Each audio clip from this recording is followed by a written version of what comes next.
Hey everyone, Will Brink here, brinkzone.com.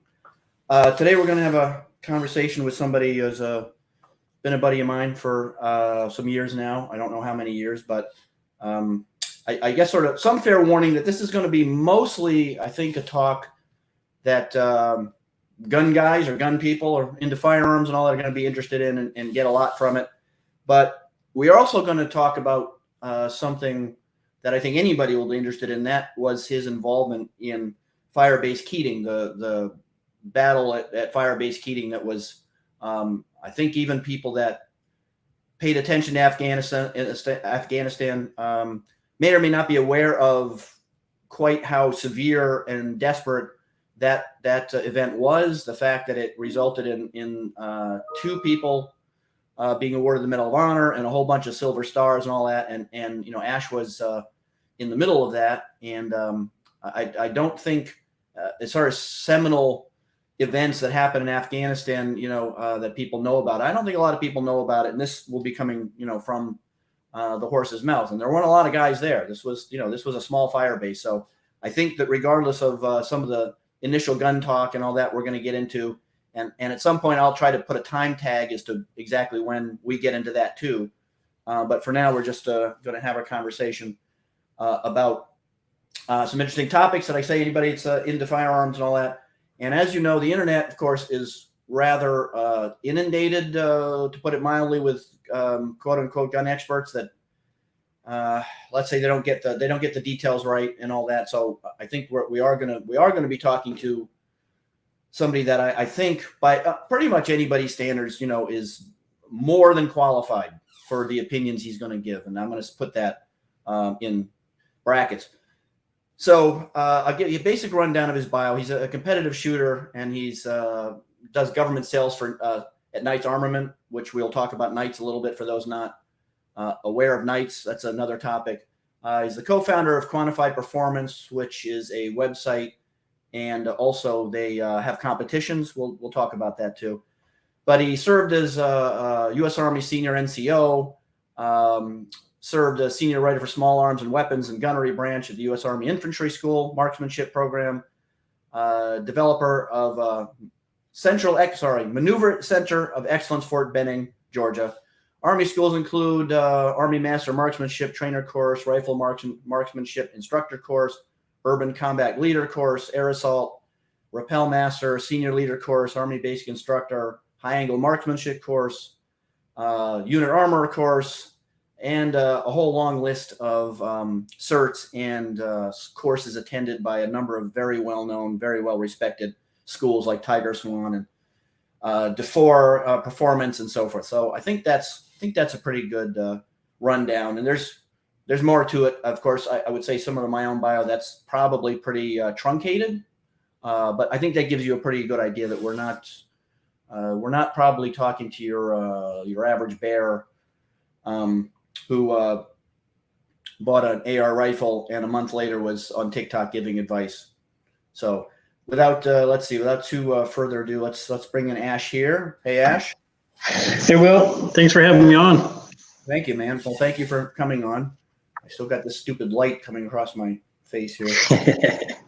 Sorry. Anyway, so is that a pretty good summary background? Yep. I kind of stumbled a little bit reading that, but hopefully people.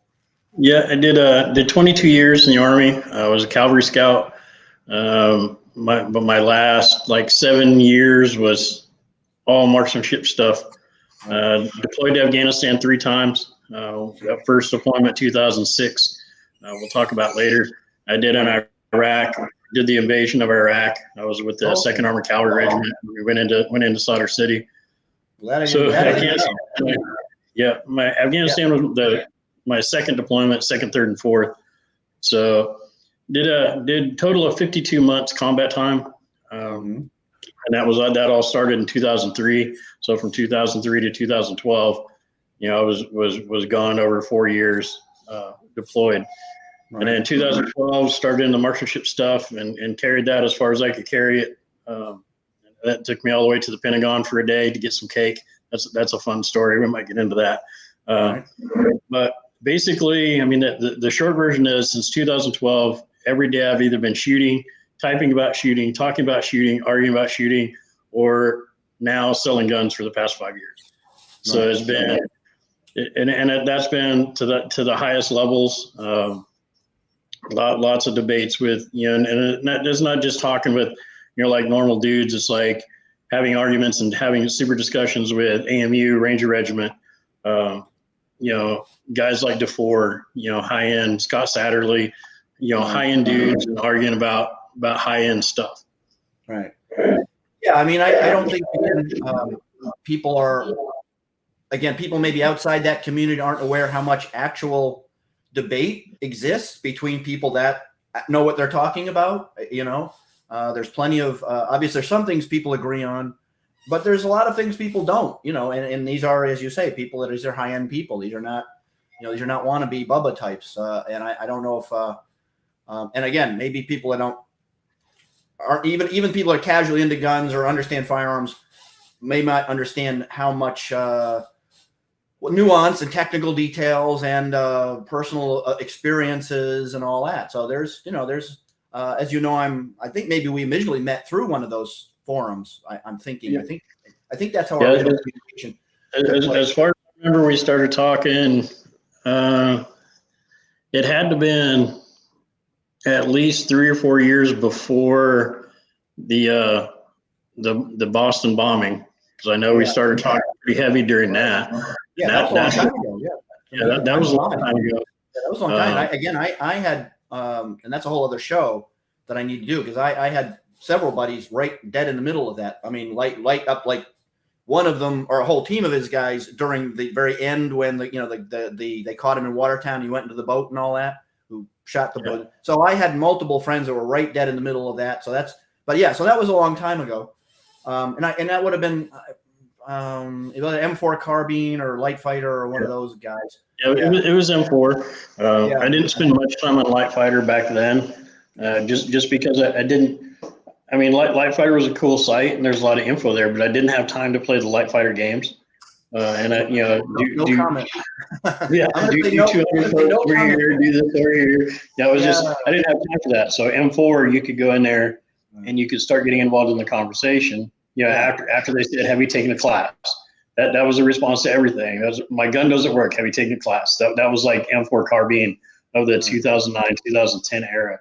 But that's when we started talking on there, and you were doing a lot of stuff with the, incorporating fitness into the shooting, which is I haven't done, and I'll admit right here, I haven't done PT since I left the Army. I should, but I'm kind of I'm still on a hiatus, but I'm getting ready to start fixing that.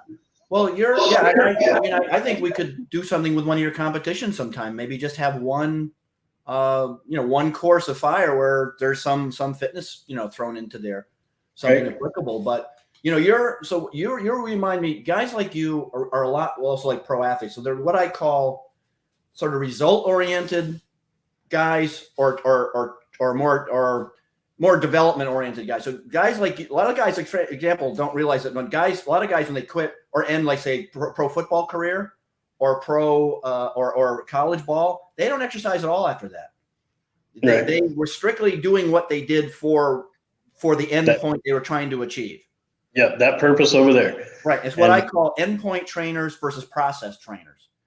And you're, again, a lot of military guys are like that. I mean, and we're talking, high speed guys, but some of them when they finish, the fitness part is sort of in their DNA. But for a lot of them, the job was done and they're done. And you're not I think you're more common than the other way around. And the process trainer is someone who does it, is basically, not doing it for an end point necessarily. They're doing it because they either need to do it, they like to do it, they feel it's something that they just will continue without like a goal.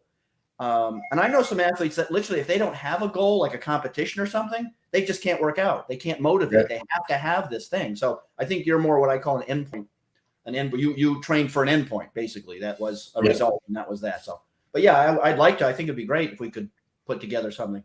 So, yeah, I remember. So M4. Yeah, I came in there a long time ago, and I was invited by somebody who said, I never heard of it, and a buddy of mine who was, again, an SME level guy, who said, come on over here. People are friendly, but they know what they're talking about. You don't get there's no sword fights, yada, yada, yada.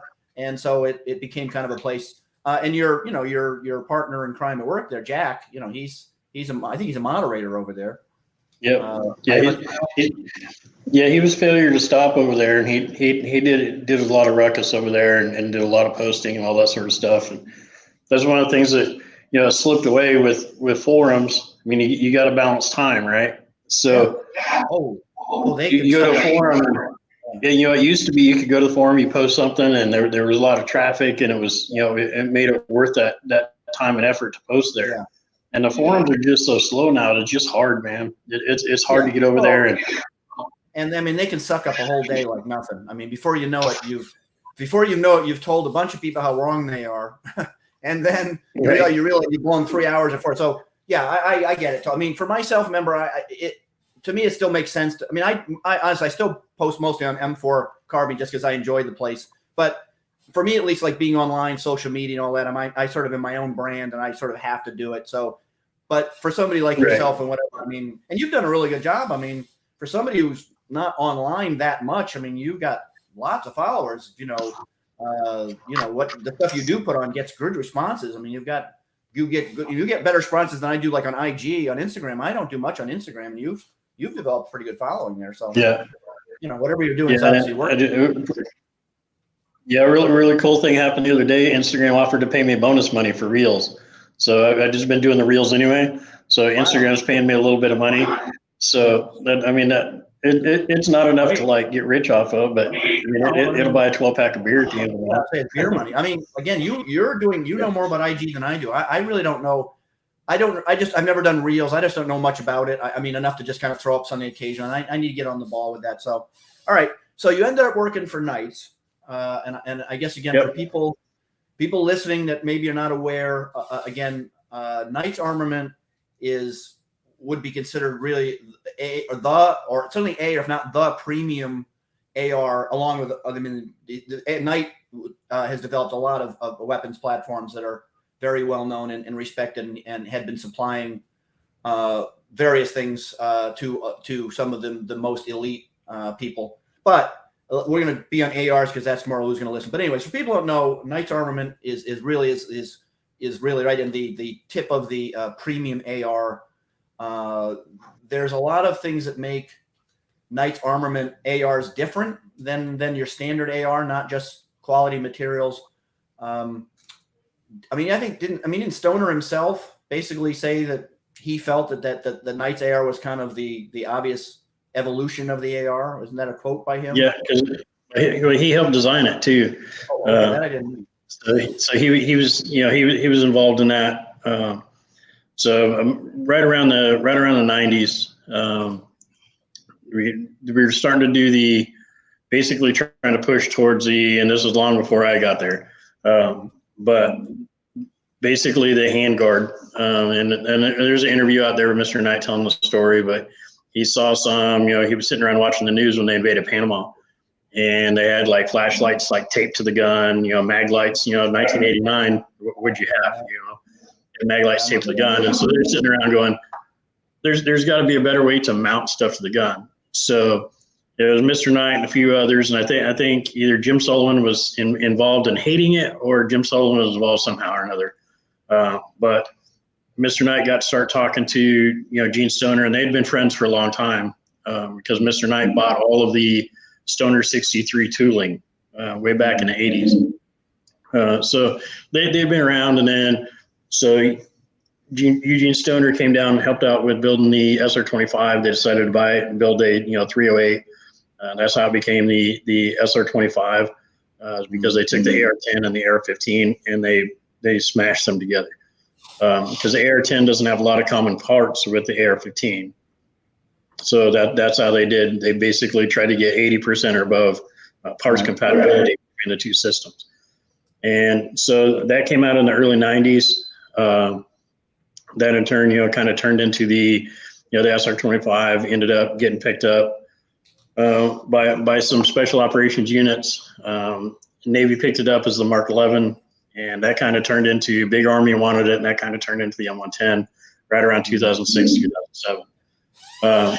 So basically, anytime that you see a railed handguard on a weapon system and that's Marine Corps, Army, basically DOD, if you see a rail system on an M4, that 7-inch, that's a night armament piece. It kind of came from us. Do suppressors, do all kinds of stuff. And the fun story about me coming to Knights was about late 2013, late 2014, or early 14. Kevin Boland, and I know you know the name Kevin Boland.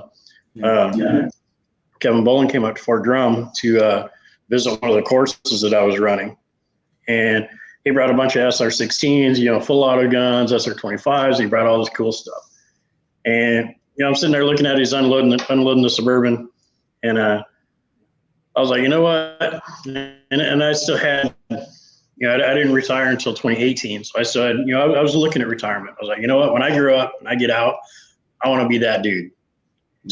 Speaking of a dude running around, a black Chevy Suburban, a bunch of machine guns in the back, got the weather gear, all that sort of stuff, and just showing off guns, right? I was like, I want to be that dude. Right?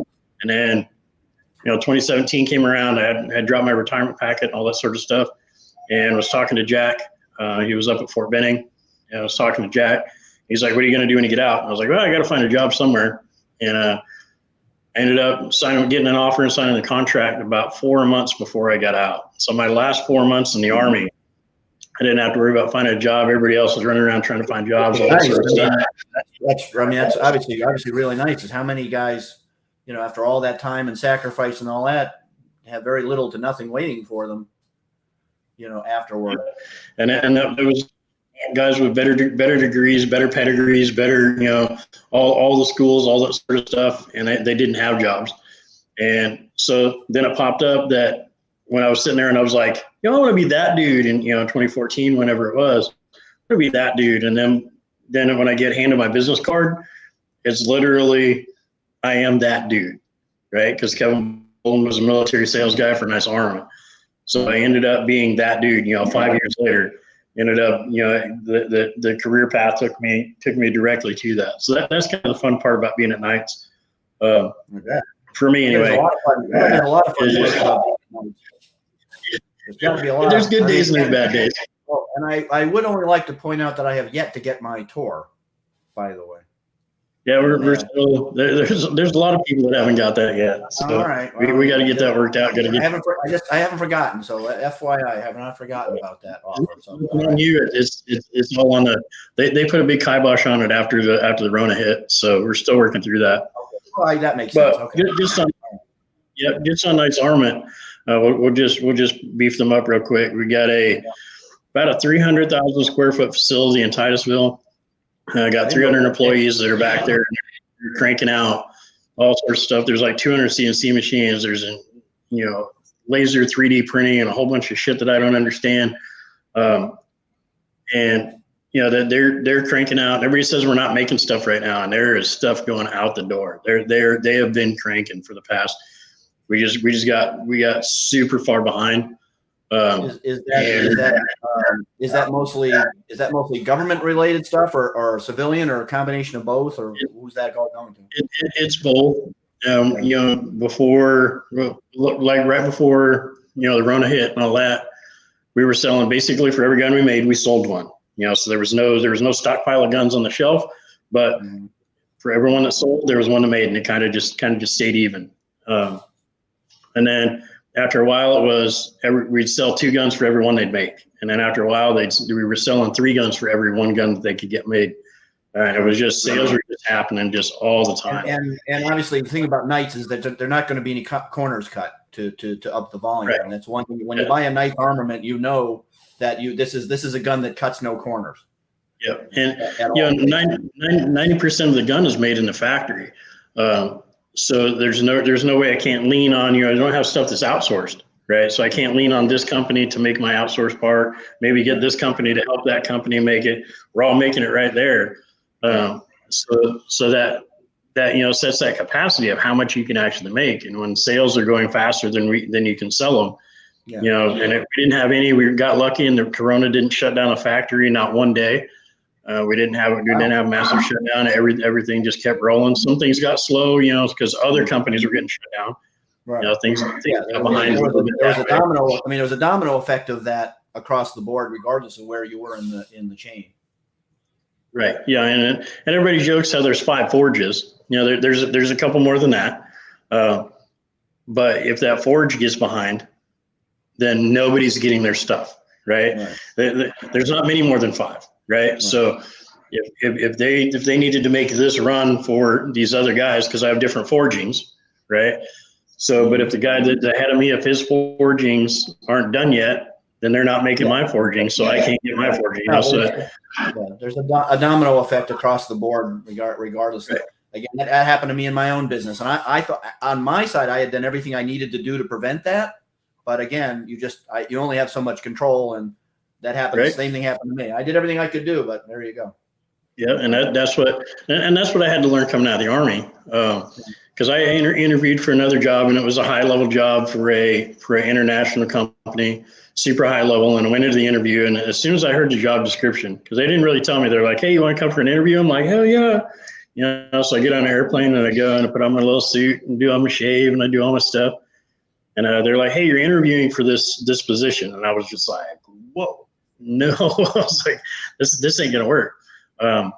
But during that interview, I found all the things that I needed to learn, right? Because business acumen, like I rolled into that thing at a 22-year Sergeant First Class in the Army. Even the term business acumen was foreign to me. It is, you know, that's not something that gets used in the Army. It should, but that stuff that I've been doing for the past 5 years is learning business, right? Because the gun stuff, and I can tell you what makes a good gun and what makes a terrible gun and how to do that and all that. But if you can't get the gun made, which is all business stuff, and if you can't get the gun sold, which is all business stuff, then it doesn't matter if you have the best gun in the world, because nobody's going to hear about it. Nobody's going to buy it. You buy it, you're never going to get it. It's also why a lot of substandard stuff sells really well, because they're good at business. I mean, the reason that, you know, I'm not going to name a brand, but some brand that's not particularly good can often outsell. And again, I see that in the supplement business. I mean, so as you've learned that business is its own skill set. It's got all of its own terminology and all of its own, all that crap that comes along with it. And either you've got some skills and background or you don't. But especially but there's lots of subpar stuff in guns and everywhere else that do better number wise than things that we're talking about, and that's due to basically marketing and business and wheeling and dealing and shaking the right hand, and, getting the big contract. Everybody talks bad about the Poverty Pony, right? Because that brand, and if you know the Poverty Pony, everybody talks bad about that. But that dude that is running that is getting rich. Yeah. And he has got a product that people are buying. They buy it like hotcakes. It doesn't matter if it costs $40 or if it costs $80. They're gone. They're just going, right? Yeah. And when you look at it that way, if that dude can sit there and if you're not sitting there getting rich and that dude is sitting there getting rich, then there's something you need to pay attention to, right? Yeah. Well, he sacrificed himself. Yeah. Well, that's the thing. Sacrifice. Yeah. And that's you said, you just hit the nail on the head, because as I like to say, in any business, but again, specifically the supplement business, but I said, if you can get rid of your conscience, you can make a whole lot of money.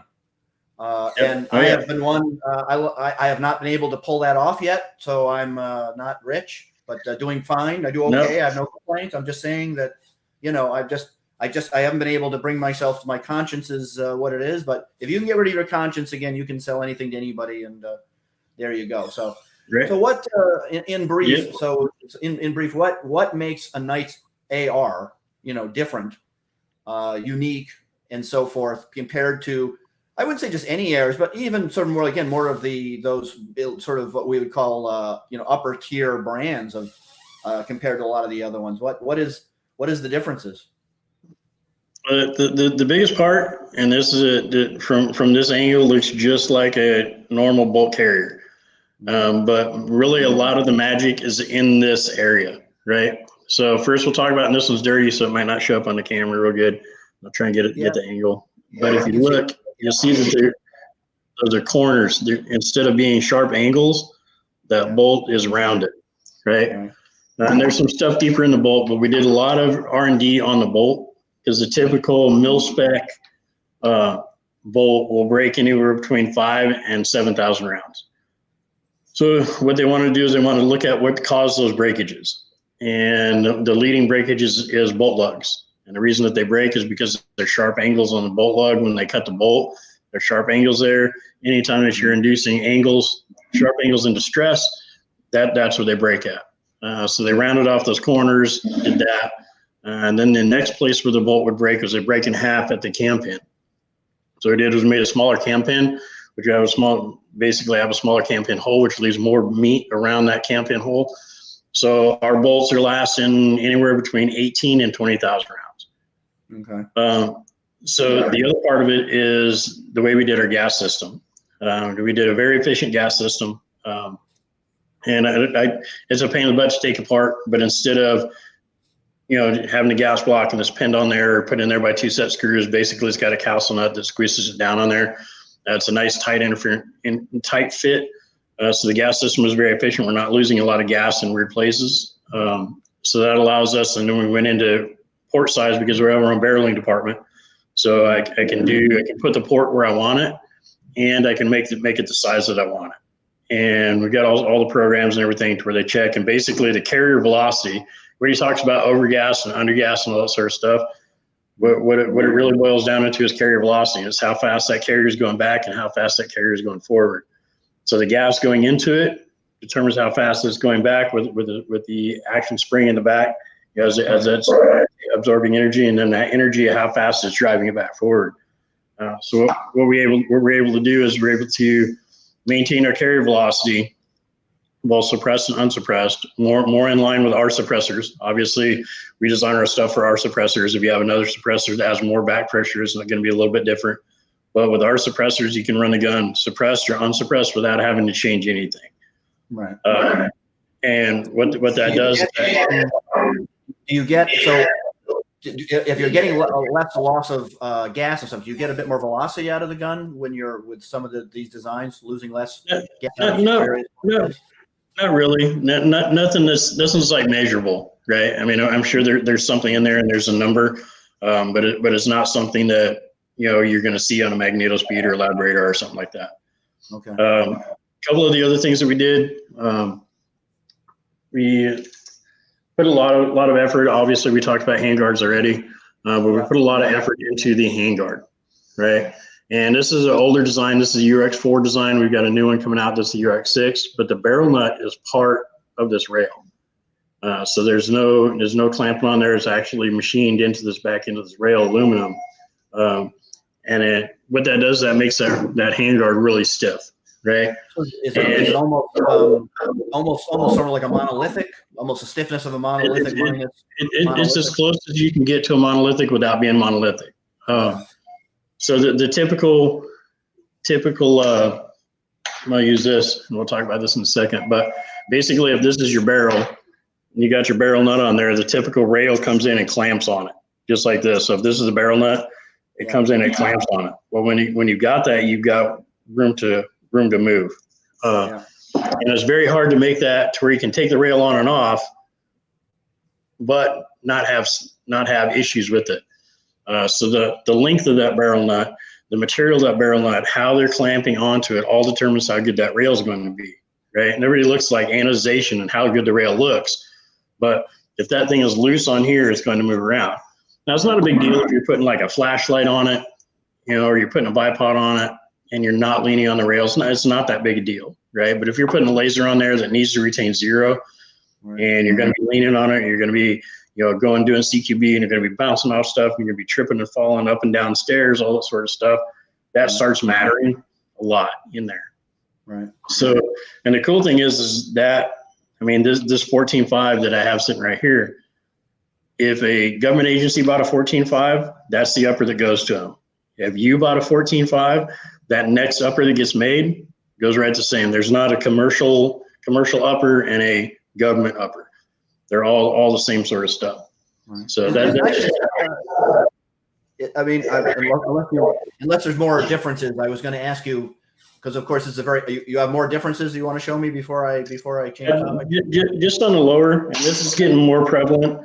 But I've got the gun apart, but we have ambidextrous, bolt release, and then ambidextrous magazine release. So basically with this gun, left and right-handed guy, and it's getting more, the ambi stuff is getting more and more popular, but the manual of arms, just for a reload, you put the magazine in, you push the bolt lock, you go back onto the rail. That's just a typical load. The left-handed guy, it's the same thing. He puts the magazine in, he hits the bolt release, he goes back on the rail. Right. So just those sort of things, and that we've had for a long time. Ambidextrous is sort of almost a given in pistol these days. I mean, almost nobody's going to make one that isn't ambidextrous. But are ambidextrous ARs a little more difficult from an engineering perspective? Is why they're not that common, or what is prevented? It wasn't a selling point for a long time. Because the left-handed people are, I tease them about being wrong-handed, but they're not as many, right? And there was no focus on the training time that was lost with teaching my right-handed guys how to reload and teach my left-handed guys how to reload. Right. For a long time, we don't care. Right. So they just have to learn on the gun that they had, whether they left or right, and that was that. Okay.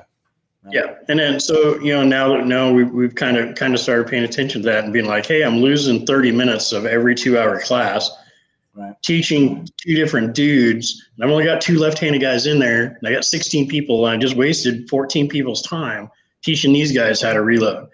So you saw when the bad lever came out, a bunch of people dove on the bad lever just because there was a bunch of features that they could gain in that by hanging this thing off the side of the gun.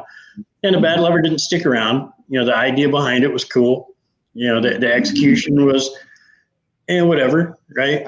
I've seen them, but I never had any experience with one. I've seen pictures. I've never tried one. I mean, it was a cool thing, right? To be able to do those things. We hadn't been able to do those things for a long time, and now suddenly you could do those things, and then you realize, how important it is. And I've been with the ambi bolt release so long. I was shooting a couple matches ago. I was shooting a Sons Liberty gun, and it wasn't ambi. And my process for loading and all that sort of stuff involves that ambi release, and with it not being there. Yeah. My thought, the thought that I was having on that was I could see the benefit of ambi release regardless of whether you're left or right-handed. That option on both sides of the gun, I can see how that would get incorporated, just as it does with a pistol. Even though you're right-handed, doesn't mean you might not utilize the left-sided, release. So I can see that you've incorporated obviously that into your own shooting. Okay. And you get spoiled. SBR is obviously being the hot topic these days. And what is Knights? I haven't even looked at the catalog in a while, so I'm going from blank here. Is Knights doing anything with SBRs? Is there sort of any focus in development? What's going on with SBRs? We've got in there 300 blackout. We've got a 9.5-inch barrel, 300 blackout, and then I've got 11.5 and 5.56 guns. Shortest I'm going is 11.5. People are like, hey, I want a 10.3. I'm like, well, hey, I can give you a really solid performing, 11.5 that's got, and it's still got, carbine link gas on it. So it's got a 7-inch gas system on it. And I can give you, a real reliable 11.5-inch gun. And they're like, yeah, but I want 10.3. And I'm like, if you can show me why 10.3 makes a big difference in your job, I might be able to get the boss to cut one down, but you gotta prove me on it. They're like, well, yeah. And, so, 11.5, and then I've got 14.5s. And I've got 13.7s that are going to be coming available to some people. I don't know if they're going to go commercial or not, because the thing with 13.7, I can't. There's some muzzle devices out there, but Knights doesn't make a muzzle device that will pin to 16-inch, right? So we're not designing it. Yeah, and so with 14.5, all my muzzle devices I can pin, and they go straight to 16 inches, right? So 13.7, if it comes out, it'll be a straight SBR thing. It's not going to be something that if you want to go put somebody else's muzzle device on it, but I'm not going to make it at the factory. I'm not going to set up a gun. Just be like, yo, dude, put your own muzzle device on it. That's just not good business. And then 16 and 18-inch barrels. And then on 300 blackout side, about 9-inch. We've done some shorter stuff for some programs, but they're not seeing a lot of difference in between like a 7-inch or a 9-inch, so we're just sticking with 9-inch. You get at least a decent handguard length out of a 9-inch gun, and you get a gun that's fairly usable. But that, and then I've got full guns, I've got uppers, that are available, separately when I get them made. And then, a lot of people are doing pistols out of it, because that's still good to go this week. So we sold a lot of 11.5 uppers that went on to straight pistols. Right. Well, I mean, I know.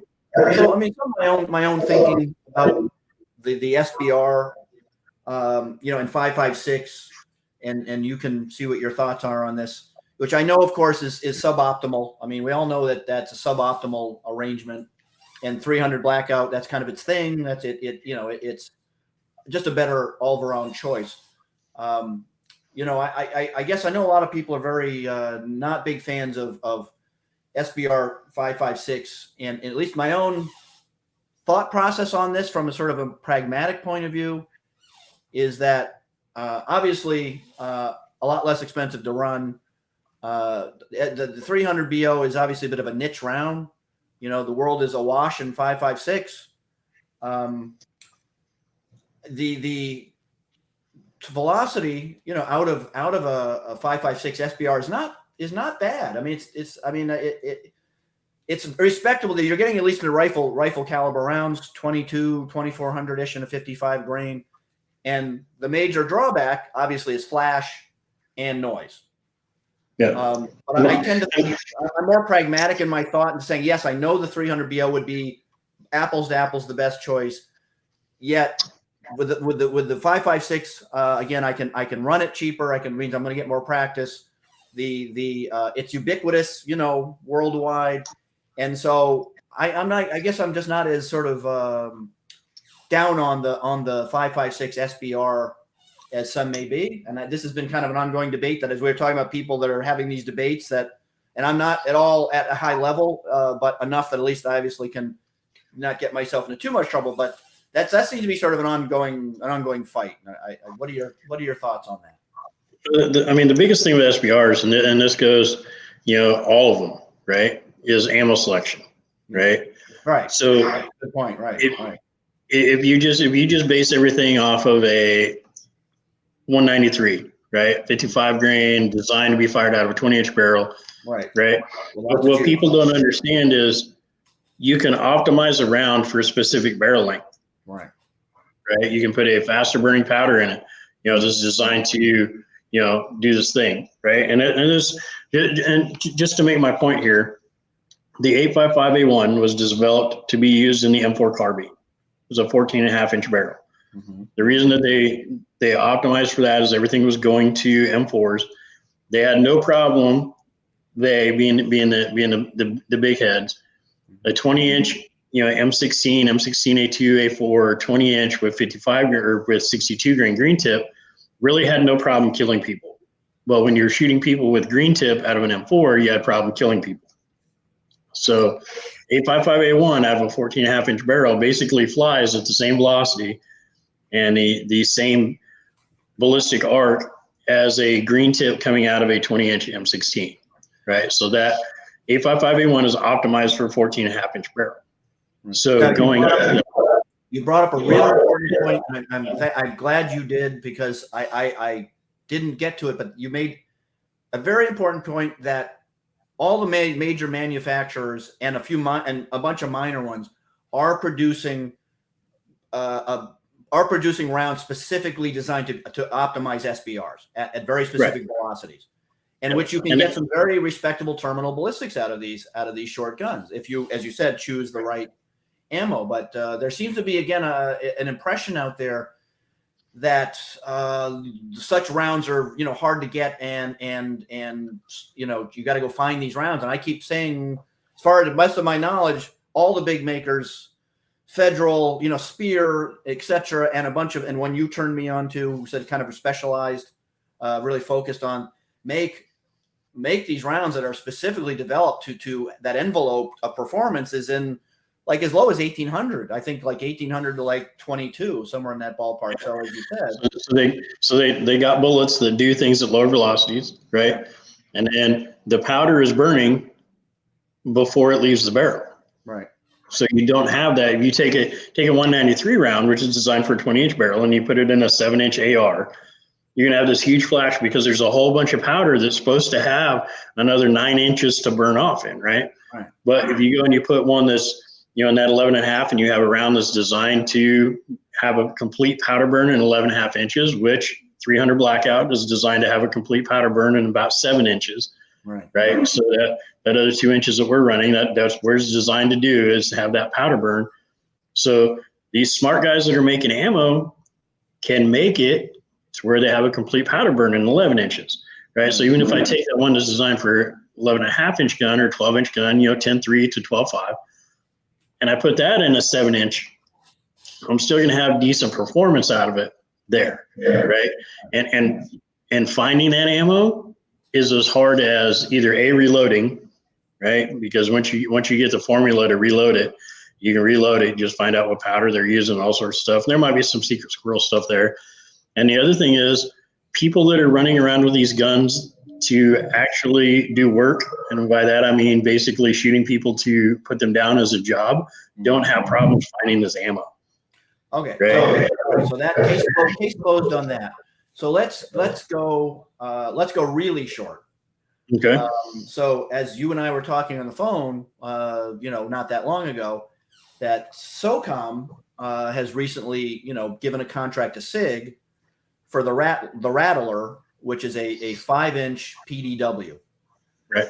That comes in 300 blackout and 5.56. And I pinged, one of the debates I got into was, people were saying, well, look, the 5.56 option is strictly for training. They'll never use it. It'll never be used operationally. And I personally pinged someone at SOCOM, part of the, and I won't name names, obviously, but there's somebody at SOCOM, and I put him out there who was nice enough to respond. And what he basically said was that the 5.56 was offered at the request of the shooters. So that gave them obviously more operational flexibility. Right. I interpreted that, maybe biasedly so, I admit, but I interpreted that to mean that, yes, there is a possibility these, would be used operationally. Maybe not commonly, because of course the BO is going to be the better option. But my at least interpretation of that was, no, it's not just for training. That's how I interpreted that response. Yeah, and they could have, and I don't know, and even if I did, I wouldn't say it, but they could have a optimized 5.56 round, right? Well, that was it came from SIG too. Right. SIG has their own ammunition production, right? They could have a high speed 5.56 that does good work, maybe not 220 grain, 300 blackout type work, but they could have a 70 grain or a 80 grain or a 40 grain or something that still does good work on people for PDW ranges. Right. And that's where the big thing is. And like we talked about on the phone, everywhere else in the world, if you say PDW is going to your non-frontline troops. Right. It's a personal defense weapon. That's where it gets its name. It's the guy that's working in an office that has to carry a gun because he's in a combat zone, but he doesn't need a big old, M16 with the M203 hanging on the bottom of it, sitting around his little finance office or whatever. He just needs something to save his own life, right? And in that use of SOCOM being in there, you're talking about tiny rooms that they don't want over travel through walls in, right? That's where I'm going, and I'm shooting a dude really close. And it might be, everybody likes talking yards. It may not be yards where I'm shooting that guy. So a 5.56. Again, I tend to view it obviously from a civilian perspective, but I view PDWs again from, we're talking, home defense, personal defense distances, not. Yeah. I'm just going to make a number, but I would say 25 yards at the outside. I mean, literally, at the max. And my basic perspective, even on the 5.56 PDW, should be superior to a pistol caliber carbine, or a FN90 and some F5.7. Right. Does that make sense? Yep. And that's the thing that they had with the HK with their little 4mm round, and then the P90s and all that sort of stuff. Even the KAC PDW that everybody loves and everybody shot, right? And then that was like a 6.5 something, 6.5 by 35, I think, something weird. But all those things are designed, and they have a hard time killing people because yes, they have high velocity, but they've got low grain counts, and we know that velocity and kinetic energy, grain on target, is what kills people. And you've got things that happen inside the body, right? And velocity just doesn't always do that. So if you had a 5.56 that was optimized for that, it would probably do really good work. The problem is people compare it, that they have 193 or they got some Wolf stuff, and if I take this Wolf stuff and I throw it in my little 5-inch rattler, it probably is not going to do what it's going to do for work, right? And it's going to be flashy and it's going to be terrible and everybody's going to hate it. But like I say, the people that are doing that for that duty, for that job, have the ammo that they need for it, right? Right. And one of the big problems with 5.56 and 300 blackout is mixing them. And there's been it happens a lot, more often than it should. Yeah. And it's hard, right? Because if I got my loadout and I've got my 14.5 carbine and I'm running around and I'm doing it whoever is made by, and I'm doing 14.5, 5.56 work, and we get into a scuffle and somebody's like, throw me a mag, I'm not gonna be like, oh, is that Timmy? Is Timmy carrying the 300 blackout this time? No, I'm gonna throw him a mag. Right. And if I need the same thing and I'm like, hey, throw me a mag, and I get a mag and I stick 300 blackout and I blow my fucking gun up, so there may be opportunities out there that they don't want to have to worry about that.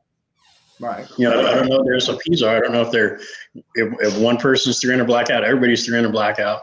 Right. Or things like that. But if interchangeable mags and ammo have been obviously something that people have wanted forever for obvious reasons, as you said, and some people even prefer in self-defense or even law enforcement to have the magazine from their pistol that will fit into, say, their carbine and that type of thing, and go back and forth. So yeah, all right. So anyway, I mean, I did different questions I had. Like I said, it's kind of been bugging me. It's been an ongoing thing on forum, and I'm trying to get to the bottom of it myself because I think it's very interesting stuff.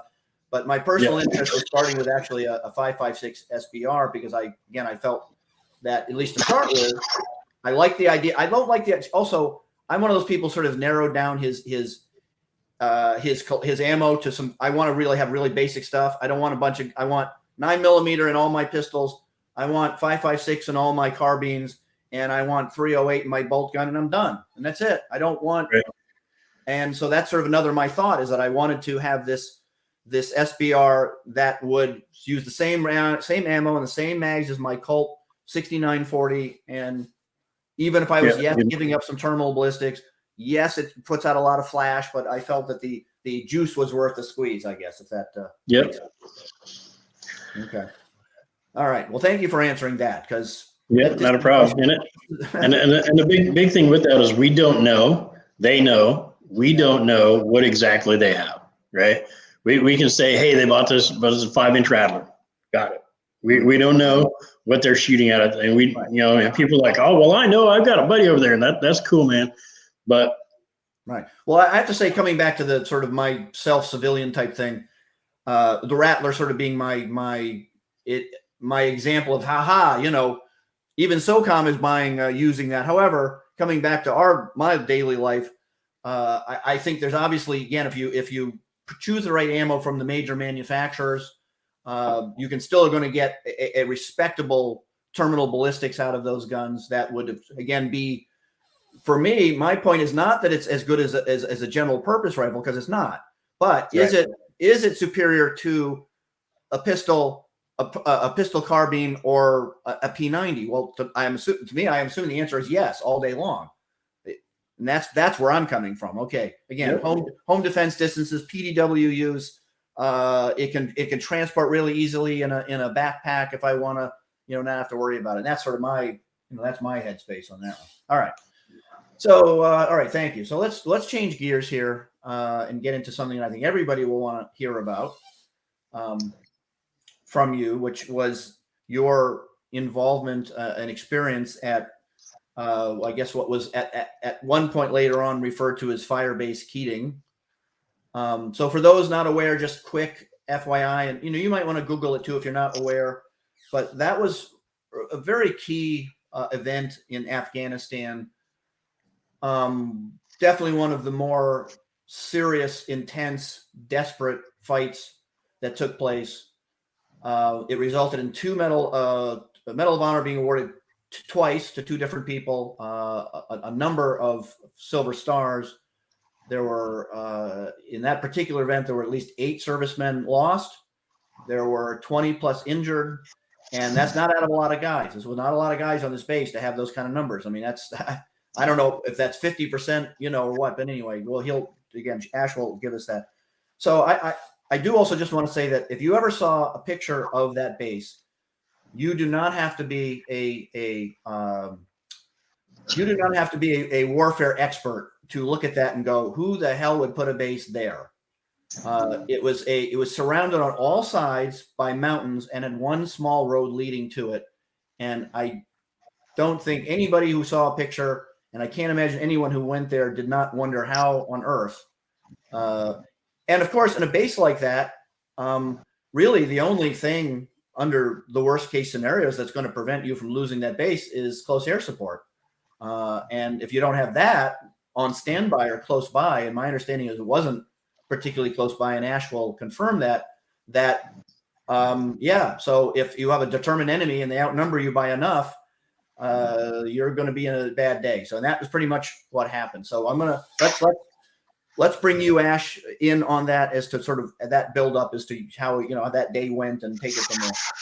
Okay, so initially, going back to I'd been in the Army for 6 years, 7 years before my first deployment, but where I grew up had a lot of Vietnam vets there, and the Vietnam vets, they always kept to themselves and they didn't tell their war stories and they just bottled everything up, and it was just bad for them, right? So it just wasn't the way. I didn't want to be that guy. So when it came time, when I got my war, right, because everybody kind of gets their war. We were talking about the other day that probably like right now 20% of the Army has a combat patch. So you think about how fast that the Army changed over, so they're going to get their war. They're going to get an opportunity to do it. When I got mine, I was like, I determined that I wasn't going to be that style of vet that kept everything bottled in and circumstances, whatever.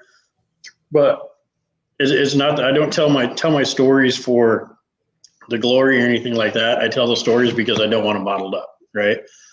So Afghanistan in 2006, the powers that be came up with this fancy idea to go to a place called Kamdesh, and Kamdesh was in the province of Nuristan. It was good when we established it, and we were the second unit there. But when we started pushing up to Kamdesh, and there's another Medal of Honor that was involved in this push, Jared Monty, Massachusetts guy. You should check him out. But it was another fight in another place, but it was part of this getting out to Kamdesh, and it was the northernmost Army base in Afghanistan, and it was farther up into Nuristan than even the Russians didn't get that far. Alexander the Great didn't get that far. Nuristan is, you don't go there unless you want to fight. So 2006, we pushed up in there. The reason that they established this thing at the base is there was one road and one road only that got up there. So they wanted the base up on top of the hill, and if you look into the stuff, there's a OP. It was called OP Warhide at the time. I think they call it something else by 2009. But there was another OP above it, and the only way to have that presence there during the winter, you couldn't fly because the weather was so bad that they couldn't fly. So the only way to get resupply was to own that one road. So the only way to own that road was to be on the road. So that's why what became known as Keating, it was called the CAM-PRT at the time when we went in, but that's why it ended up in the bowl. And it was terrible. And it was only sheer ability to inflict violence upon the bad guys that were up there that kept it safe. That was the safety net. There was no shaking hands. There was no salam alaikum. There was nothing like that was going to keep them safe. The Nuristanis, they have their own dialect. They if you're not from Nuristan, you don't know how to speak Nuristani. Mm-hmm. Those dudes are fighters, and they will fight until they can't fight anymore. And so August of 2006, we got attacked there. We got hit. It started about midnight. I had 36 people on the ground at the time. We didn't even have trucks. If you watch The Outpost by Jake Tapper, the movie, or read the book, they did very good description. So it's pretty realistic. You consider they did realistic for the movie. They combined 3 units, which some people got mad about. Right. But for telling the story in 90 minutes, they did a really good job. Right. So I recommend it. Good to know. So when we were there, all I had was 2 240 machine guns, 60 millimeter mortar, 1 249 saw, and then like 30 other dudes. And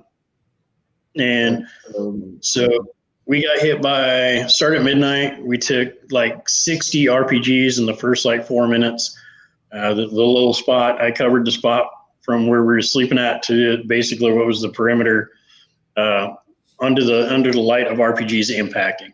There was 5 or 6 different positions where they were shooting RPGs and machine guns from. They're shooting at us from all directions. Mm-hmm. And I mean, the only thing that we could do was just start killing people. Find them as a flash, shoot them. So we got into that. About 2 hours later, we finally got a B1 on station. The first thing that we got was a B1.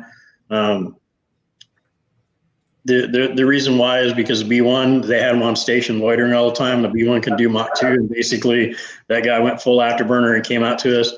But the only thing he had on board was 2,000-pound bombs. And the problem is JDAMs? Yeah, they had the JDAMs on board. Okay. So the problem is JDAMs are really cool, but when you blow up stuff close to you, it gets awkward really fast. Well, I mean, obviously something on station is better than nothing, but that's not exactly what anybody would consider a close air support airplane. Right. For people who don't know what that's a big, it's an intercontinental bomber that was made to go nuke the Russians. Right. It's very fast, but it's a big, huge plane. It doesn't exactly turn on a dime. So. Yep. Okay. And Kamdesh was so far north that the closest attack helicopter base was Jalalabad. And from the time that the aircraft went wheels up, it was 90 minutes of flight time to get there. So he was flying for 90 minutes. So he's almost out of fuel. So he must be almost out of fuel by the time they get there. Yeah. Enough time to just do a quick run and go home, I assume, right? Yeah, but it's 90 minutes before he gets there, right? And that's if he's sitting in the aircraft and the aircraft is fueled and armed. Every minute that they're doing something to the aircraft is time added onto that, right? So got B1s eventually. Later on through the time, we got some A10s. Oh, well, that fight, the only difference in between that fight and the fight in 2009 was they attacked on the ground. So they had a ground force that attacked, right? But the advantage that we had with one, they didn't put a ground force to attack. They might have had them there, but we laid firepower on them so heavily and so fast and so effectively that they didn't have time to do that. The difference was our command at the time was very aggressive, right? We had permissions to do all those things. If we were like, hey, we got dudes there, we would call and we would get mortars. As soon as the mortars get approved, as soon as they deconflicted the airspace, right? Airplane wasn't going to fly into a mortar round up flying. As soon as they deconflicted that, mortars were flying. And as soon as the aircraft came in, then the mortars would stop flying and the aircraft would do their stuff, right? And we had all the permissions to do that. By 2009, they didn't have the permissions to do that locally, right? So what they had to do is they had to call the general And they had to be like, General, sir, may I save my life? And he was like, well, no, because we're trying to do this thing and they're not approving it, right? So again, 90 minutes away, they're like, by this thing we're trying to do, is that the win hearts and minds? Was that part of that situation? And that all depended on the commander and the day, right? Okay. So in 2006, we had that advantage over the guys in 2009, right? The two guys in 2009 were just as good as us. They had all the tools that we had. They had armored trucks there by that time. But what they had was they had a command that set them up for failure, right? Because they had decided they were going to close that base. So Taliban had Taliban, HIG, and bad guys in Nuristan. They have very good intel networks. So they had heard that they were planning on closing the base. And then they had a patrol out that had some of the people, I think they had 50 or 60 people assigned there, and they had a patrol that had dropped that number down. And they were able to get in place, and they attacked it. And they attacked it the same ways that they did us in 06. But again, they had the ground force on that attacked. That ground force allowed them to get onto the camp. I won't do the story justice. I wasn't there for that. I won't do it justice. Initially, you can start with the outpost, like I said, from Jake Tapper. That'll give you a good thing. But basically, the 2 medals of honor came for Clint Ramisha and Ty Carter, and they were basically for fighting to get their cop back. Right, their base, their thing. They were fighting to save their own lives and to take back. So I mean, people should be aware that you sort of underplayed it. But I think people should be aware that they were they were inside the base, and so at some point that the fighters were inside the base, or as they would say, in the wire, and that of course is about the worst possible case scenario, and I don't think it gets a whole lot worse than that. So they obviously knew that there was no, they either had to either kill them or push them out or whatever, or they'd be wiped out. They would have been wiped out. All of your tools you didn't have. You didn't have mortars. You didn't have close air support. You didn't have, night vision didn't matter. All that sort of stuff. Having cool little communication devices and all that sort of stuff. None of that mattered, right? And you're outnumbered. You're outgunned. All of your defenses have fallen, and that's the situation that those guys found themselves in, and they fought through and they won the day. Yeah. And so just that. They had. I know also that when they opened up on the base, they opened up with heavy machine guns, obviously lots of mortars, recoilless rifles. They had. I don't remember the number of RPGs and recoilless rifle rounds they had within minutes, but it was unbelievable. It was just unbelievable. Anybody survived at all, I guess they did at least have some 50 cals but then one got blown up. I remember that one of them became disoperable pretty early, I believe. Yeah. And the thing was, the big question that I've had some people watch the Outpost and they were in a truck and they're like, why didn't they just drive the truck? I'm like, look, man, they were having to balance because everything was coming in by aircraft because the one road got cut. Right, and I'm sure they cut it first thing, right? Wouldn't that have been the first thing the fighters would have done? Cut that road? Well, it got cut in 06 or 07 when I was there by a landslide, right? It was coming out of wintertime, the landslide happened, took that one road away because it was literally on the side of a mountain, and that is exactly how we lost Ben Keating. How it became Cop Keating as he was bringing back a LMTV, a 2.5-ton truck, and it fell off the one road, and they rolled down the hill about 200 feet. The one guy that was with him, Sergeant Tiller, has a messed up back from it, but we lost in there, and that's when they named it Cop Keating. So when you have parts for trucks, right, a transfer case for a truck, and I don't know what was wrong with this truck, but you have a helicopter and it can only carry so much weight, and you've got to bring food, bullets, mail, people, uniforms, all the stuff to supply a modern army out to that base. And you're not driving these trucks anywhere because the road is broke. So if the road is broke and your truck is broke and it doesn't drive anywhere, who really gives a shit, right? Mm-hmm. So that truck was probably, I don't know exactly what was broke on it mechanically, but it was probably in not a drivable condition. It would probably start to charge the batteries, but it wouldn't drive anywhere. And so, and if it had one bed, like say a transfer case, probably half of it was ripped out to make the other trucks run that had everything, had working transfer case, because all that was, if you bring a 100-pound transfer case in and leave 100 pounds of mail back, right, somebody's going to be fighting with you. You know what I mean? Because you don't know when that aircraft's not going to come. right. So there's that balance that they were having to do. So the trucks were probably broke, but they were there. They were armored. Yeah. They did get, but as soon as you're it's a pillbox, right? And everybody says, don't, get off the X, as soon as you light off with a 50 caliber, you are the X, right? And if you can't get out of the truck because bullets are pinging off the truck, which is very awkward, by the way. It looks cool in the movies when rounds are bouncing off the armor, but it's not as fun as it seems. But another understatement. Yeah, I'm sure that's quite the understatement. Yeah, that does not sound like a fun experience at all. No.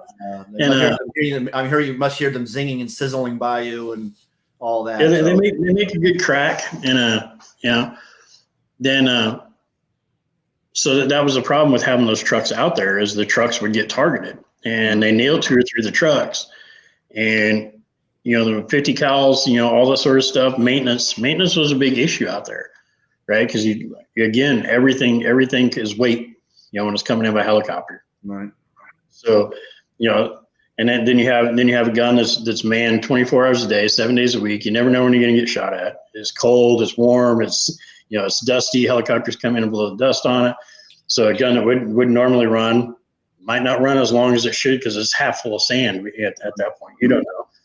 Yeah. So there's a lot of not mistakes on the guys that were there, right? I'm not saying that. There was mistakes at the higher levels, dating all the way back to 2006 of what we were going to accomplish being there. Right. And it was cool. It was a point of pride. We're like, I'm the farthest north guy in Afghanistan. I'm farther than Alexander the Great. I'm farther than the rest. Sounds cool, right? But what wasn't weighed is that sounding cool to what the reality was. Because I talked to the guys that were there in 2009. I talked to the guys that were there, got friends of mine that were there in 2007. So I was there in 2006, 2007. Some buddies of mine were there in 2008. They relieved us. So, and then I know guys that were there that relieved those guys. So literally within, the 7 levels of separation, I'm 1 level of separation from every minute that happened at KAC Keating, from the day it started to the day that it ended. And there was no purpose in being there. There was no. And I was just about to ask you that. Was there any purpose to this other than bragging rights to somebody, obviously back at a safe base, to say that we've got guys that are that far north? Or was it sounded really good in freaking Bagram, and it sounded really good in the Pentagon. Just be like, look at this pin on the map that I have up here. Right. So they weren't.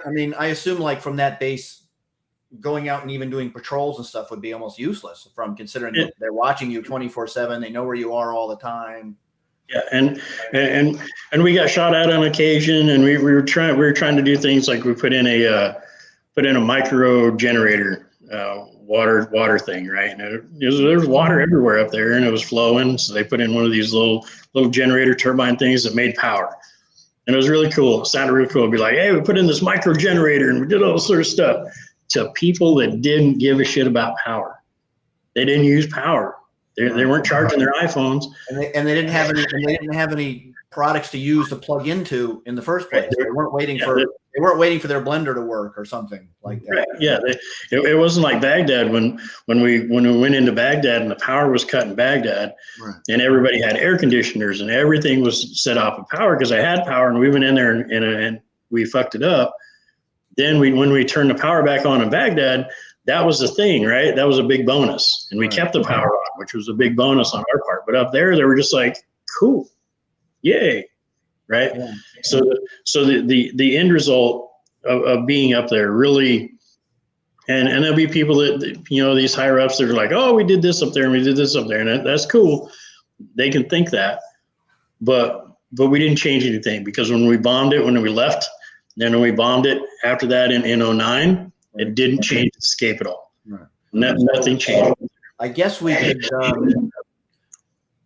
in the 2009 event, when, I mean, I was going to say, I mean, funny about, if they're in the wire, obviously close air support is now almost useless, right? Right. I mean, other than, I mean, obviously, unless you get to the point you're literally going to start calling it in on yourself, which has happened too. But I mean, if once they're in the wire, they know they're safe from your A-10s and a whole bunch of things now. Now they can pretty much roam around and do what they want, which obviously, I don't know how long it took for air support to show up at that particular. Was it another 90 minutes or 2 hours till? I was trying to think. I was trying to remember when it finally did show up, but it was a really long time, right, comparatively. You know, it wasn't like we called and we had a B1 on station in probably like half an hour, right? Half an hour, 45 minutes. He dropped for, and you know, it was there for a while before we dropped the bomb because we didn't know what to do with him, but he was there, right? So. For some reason, it took them a really long time, and I think it was approval process to get things out there, right? And that's the thing. And so I'm assuming the CAS, the close air support, probably by the time it got there, I mean, the battle it probably gone whatever direction it was going to go, and that might have just sort of finished them off to say, okay, the Americans are here with their air support, let's just call it quits. And that might have been obviously helping the decision process for them to just be done with it and leave. But it sounds like they had done what they had to do before that showed up.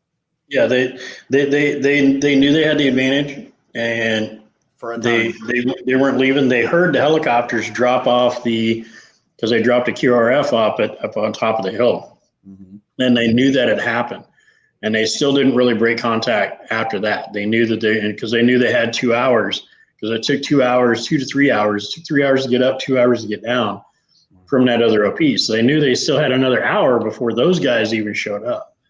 And those guys must have been exhausted by the time they showed up. Yeah, they're like trying to go downhill really fast because you know, and it's a terrible spot to be in. You're trying to get down the hill. You know, Americans are down there and Americans are dying, but you just can't run down the hill because you know somebody's going to be shooting at you by the time that you get down there. So you can't just haul ass down there. You have to get down there tactically and safe. So it was a terrible spot for those guys to be in. You know, woke up in the middle of the night, get on helicopters, fly for 90 minutes. Yeah, well, like I say, and then get dropped off, and they can't drop them off in the middle of it. They got to drop them off far enough away to obviously hump their way into it. And yeah, that's a real shitty. I mean, obviously, knowing you have a QRF on the way, you know, it's got to help at least knowledge, morale, and something. But it's as you said, it took a long time for them to be able to even get to be of any value. So I guess that we would segue from that into a very awful, a terrible final topic, which is how we left. Yeah, how we left, which is just beyond. Again, I don't know. I don't want to get political. But frankly, if there was ever an impeachable offense to me, that would do it. But I assume the basic consensus is that the best thing we should have done and could have done was obviously held on to that air base. Then we could have done it at our pace, and then of course we could have supplied the Afghan army and military with at least air support going forward, and that would have been a sort of an obvious way to draw down while, you know, doing, hopefully at least sort of giving them again some transition time to sort of hold their own against the, you know, Taliban. And instead, as far as I know, completely against advice of all of his military advisors, all of them said, no, don't do that. Leaving that base the way you want to leave that base is a bad idea. So I'll leave you to what is your fill-in on that?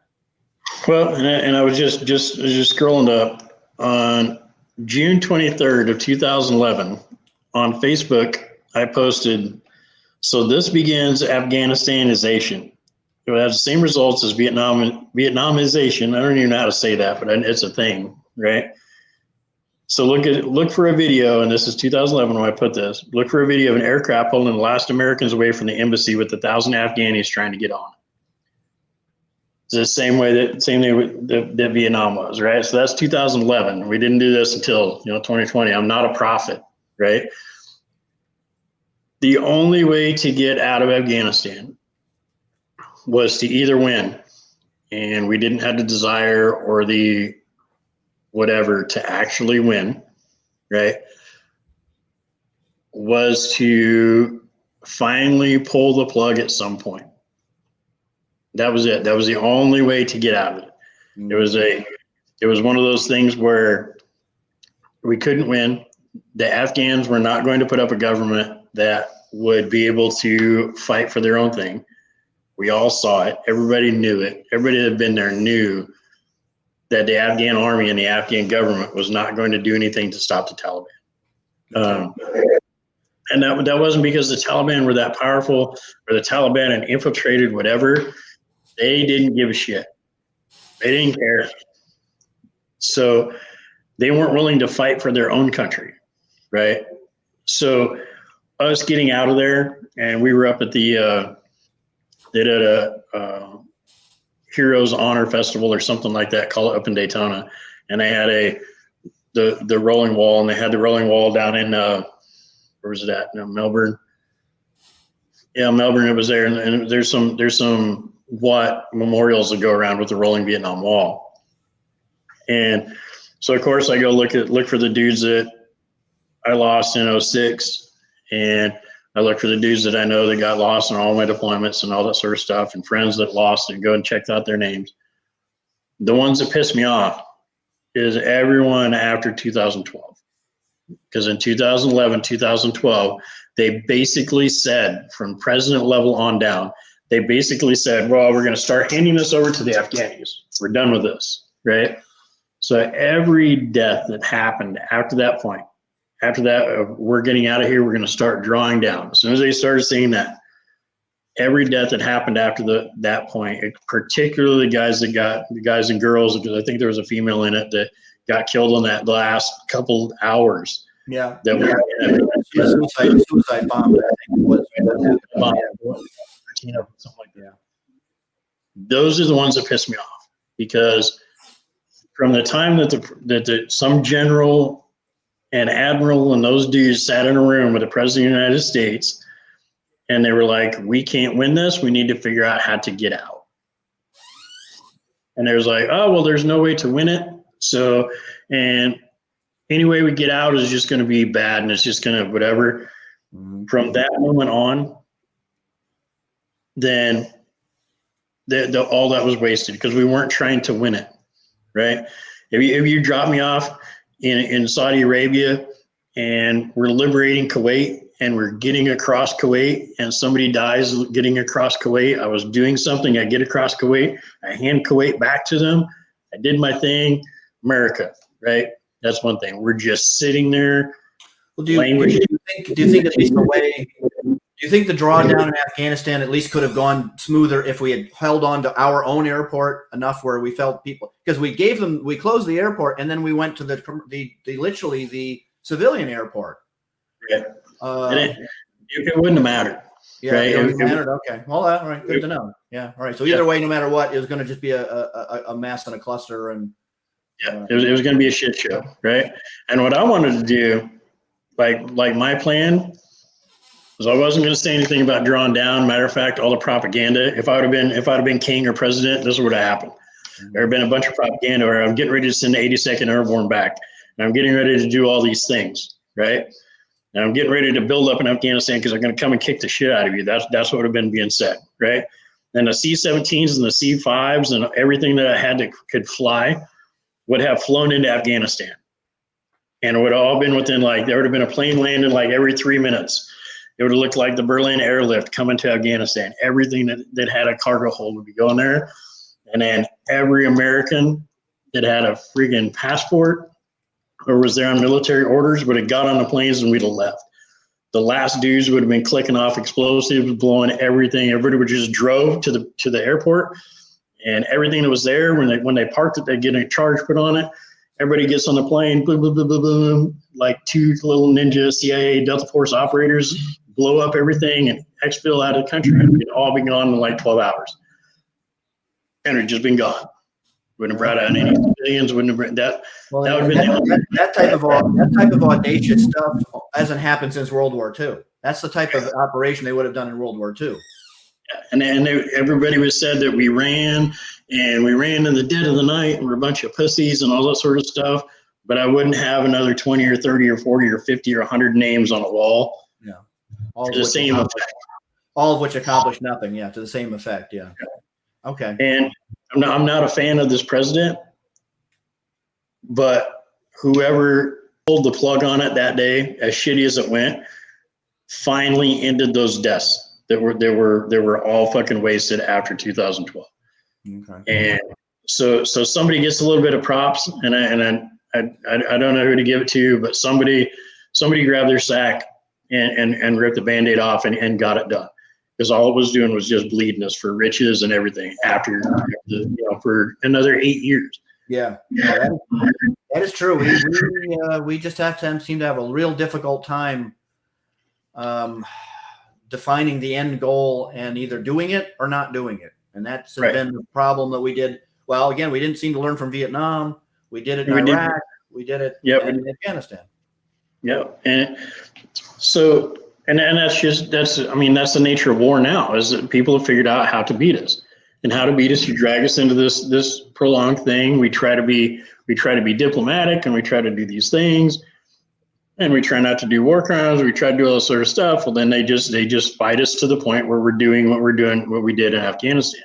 Yeah. And the problem with that is, if they know how to beat us, then they know how to keep us from doing that, because now everybody, veterans and everybody's like, oh, there's going to be another Afghanistan. That means something, right? When we first started up, I was born after the Vietnam War, right? When people are saying there's going to be another Vietnam, well, I didn't know what that meant, right? I wasn't there for Vietnam. I didn't know what that meant. But now we know what that means. You say right now, if you're like, hey, if we go do this and we go do it in, wherever, is going to be another Afghanistan, because it's the same thing. We got no exit strategy. We have no win, right? World War II, get to Berlin, remove the Nazis from power. That's the win. We had defined goals. We had defined enemy. We had a front line. We had all that, all that stuff. And you just would have hoped that Vietnam, you can understand why they made the mistakes, because they were fighting the last war. But it just doesn't feel to me like much was learned from Vietnam going forward. I know a lot of other things were developed, like weapons and stuff were developed that were very helpful, of course. But I mean, as far as just the political, military aspects of how they approached it, didn't seem to stick real well with. And again, I don't know what your thoughts on Colin Powell was, but again, he at least had his sort of this doctrine again that he had tried to promote about. Have a defined goal. Know why you're going. If you don't know why you're going, don't go. And if you if you don't have an end point, don't go. And if you don't, so to give him that credit, it seemed like that was something that he was really trying to push, which could have, again, if we adopted that, might, or at least something of that nature, could go a long way for us. And the big problem is, I have to say this carefully, right? Because it sounds very callous, right? The problem with understanding and fighting in the modern time is the death toll is not significant, right? Now, what I don't mean by that is I don't mean that anybody that died, because everybody that died got anniversaries. Everybody that was killed in there hurts, right? They're all important. One was too many, right? But there wasn't 100,000 dead in one day, like D-Day or whatever that number was. There wasn't huge numbers of people. Well, I've made that comment before. I mean, we could lose more guys in a single battle in World War II than we did in all of Afghanistan. Right. Which again, if you're that guy in Afghanistan, that really sucks. And I think you doesn't count callous when you say it, because you experienced it and can say it from a perspective as someone who's lost friends and been there. So I don't think anyone could take it. But I know what you're saying is it doesn't have enough effect to really rattle the politics, rattle enough people, lost people to make noise and all that. The politicians, for them, war is cheap. Right. Right? Because there isn't those massive amounts of casualties. There isn't those massive amounts of voters leaving the face of the earth, right? There's not entire towns losing all of their military-aged males from that town, right? All of that puts pressure on politicians. So with war being from that perspective, again, all of them is too much for a price to pay. But from their perspective, war being cheap, right? Every one of those deaths is 400 grand. So you add up all those, just that, and the death gratuity, add up all that is not even one F-35. That's true. That is true. And so from that perspective, it's very cheap. So they just go on willy-nilly, and they don't make sure that all those right things are in place, because I'm only going to lose 3,000 people, 4,000 people. Right. From a population point of view of 300 million plus people is just run the numbers, and if you don't see human beings behind it, then there you go. Yeah. Right. And the other thing is, we've made the military so effective, and this is something that people don't think about. The military is so effective that we can fight and win, from perspective, and win our nation's wars with less than 1% of the population serving. I mean, think about that. Less than 1% of the population actually doing the work is able to go anywhere in the world and win at a tactical level against any enemy. Right. So when less than 1% of your population, right? If less than 1% of the population got COVID, you would have never heard about it. Right? Yeah. Less than 1% of the population smoked cigarettes, you'd never hear about it. Less than 1% of the population dying of obesity, never heard about it. Right? So that's just that weird spot that we're so effective at what we do. Yeah, I mean, again, remember in World War II and stuff, everybody was part of the war effort. Everybody knew what was going on. Everybody felt it. Everybody had a job to do. Somebody said, I don't know who it was, but somebody had a really good quote for Afghanistan and Iraq, and somebody said, the U.S. military is at war, the U.S. population's at the mall, because they're so disconnected population-wise, other than getting this spoon-fed stuff that they get from the media or whatever.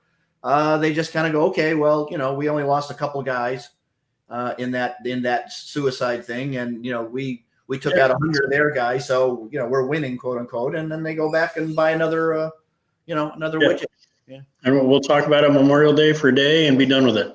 And I don't have to worry about it again until next Memorial Day. Yeah, well, I'll be Memorial Day and Veterans Day and all that. I always put my post up that is not these holidays do not exist for an excuse to eat hot dogs. There's more to it. You really got to, why don't you really take a minute to maybe go look up an event or a battle or something and learn something new. That's also why I like to work at the museum so much, because I just like history, and I like to meet people that have experienced that, and just always been, I come from a long line of people that were in World War II. My father, my uncle, my grandfather, my step-grandfather were all World War II, guys. So, but yeah, I just always try to remind people that those holidays, they should take some time to go do something specifically related to learning something, and not just blow off.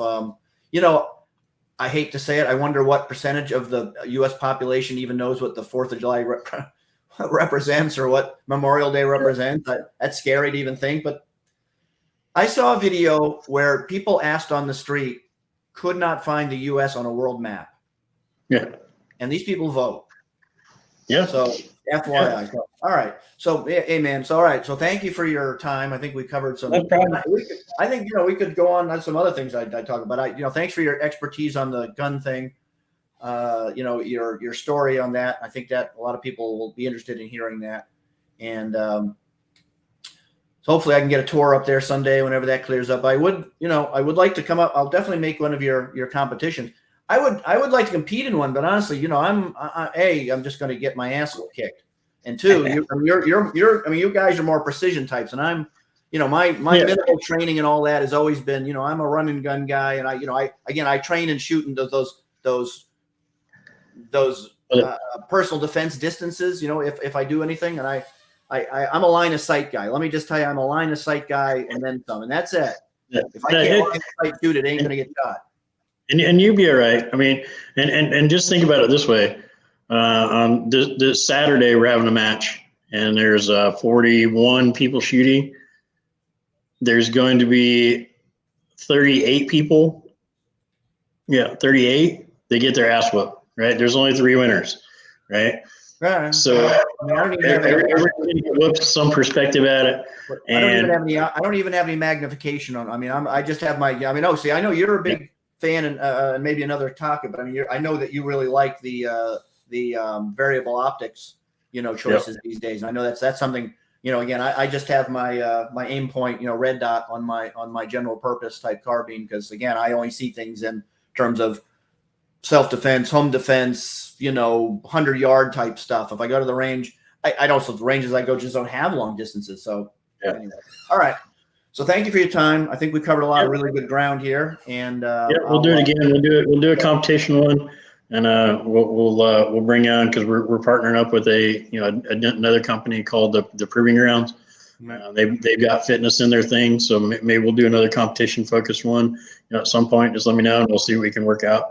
All right, man. Thank you. I appreciate the time, and hope you're enjoying the Alpha Joe. And I'm going to put your video into there too, just that's the closest plug I get for this whole talk is that. Awesome. That'll work. All right, brother. Thank you. All right, man. Good talk to you. Yeah, ciao.